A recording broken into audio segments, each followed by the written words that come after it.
chantier a été supervisé et réalisé par Quercy Rhône-Alpes. Il y a eu des échanges très réguliers pour moduler même parfois certaines choses en fonction des points qui nous paraissaient importants dans la réalisation.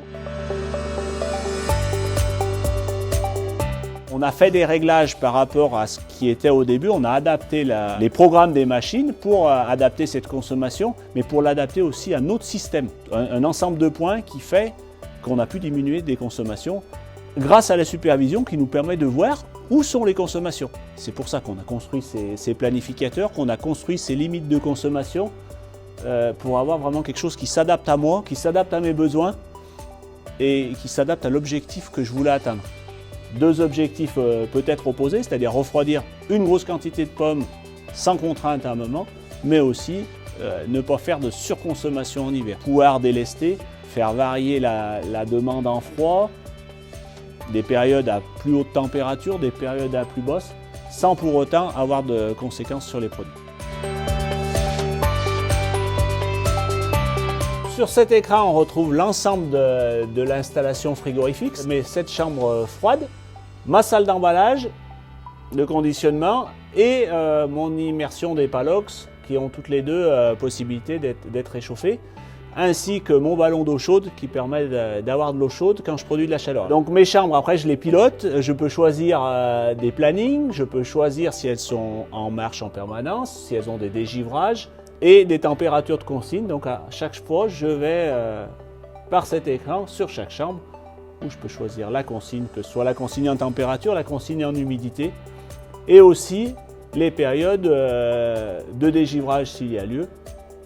Alors les plannings que je définis en fonction de mon contrat électrique et pour éviter de consommer au moment où l'électricité est le plus chère.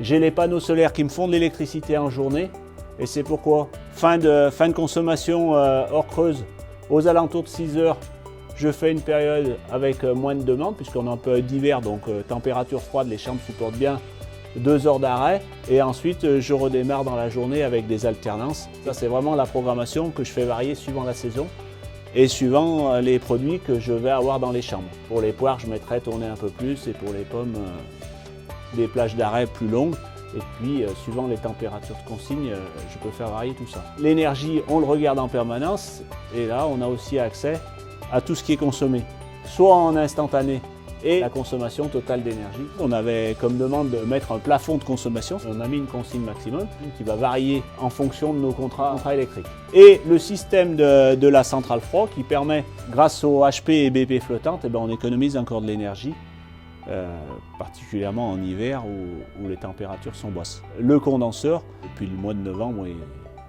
il a tourné que quelques minutes au total les jours les plus chauds.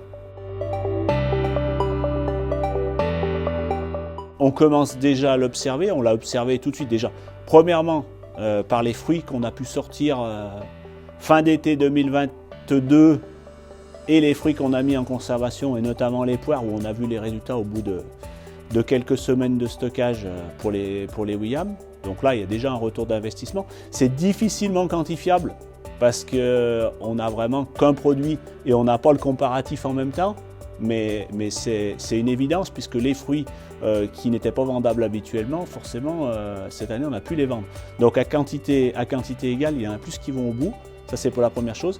Et puis la deuxième chose, c'est vraiment le pilotage qui permet finement d'économiser l'énergie qui, dans le contexte actuel, est vraiment nécessaire pour pouvoir gérer sa consommation puisque les prix ont fortement augmenté. Donc il faut vraiment gérer la consommation, mais en même temps, il faut maintenir une qualité des produits. C'est l'idéal et je pense que c'est ce qu'on a atteint.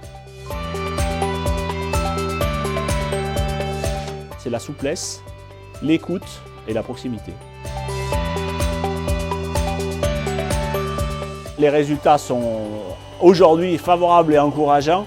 La qualité du fruit, c'est sans conteste une belle qualité et beaucoup moins de perte de poids et de perte visuelle.